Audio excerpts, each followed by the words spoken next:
The ready start. अध्यक्ष महोदय, राष्ट्रपति ने जब दोनों सदनों के समक्ष अपना अभिभाषण किया था, उस समय मैंने उसको बड़े गौर से सुना था।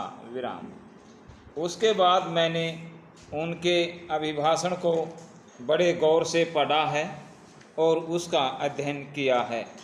राष्ट्रपति जी ने एक बड़ी विशेष प्रतिभा दिखलाई है।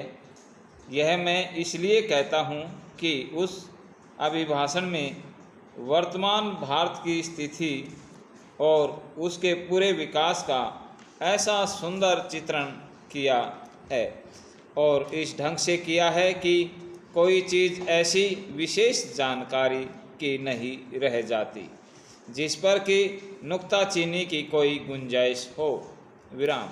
मैं यह जानता हूँ कि बहुत सी बातें विरोधी सदस्यों ने निकाली हैं जिनका वे इस सदन में जिक्र करेंगे और उन पर विवाद करेंगे, लेकिन एक बात उनको याद रखनी चाहिए और वह यह है कि जिस समय के बीच में से हम गुजर रहे हैं वह एक निर्माण का समय है।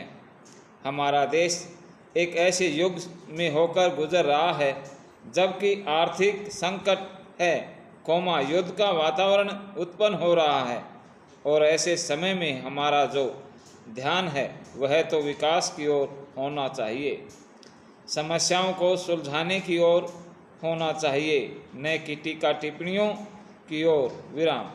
इससे देश का ध्यान बट जाता है।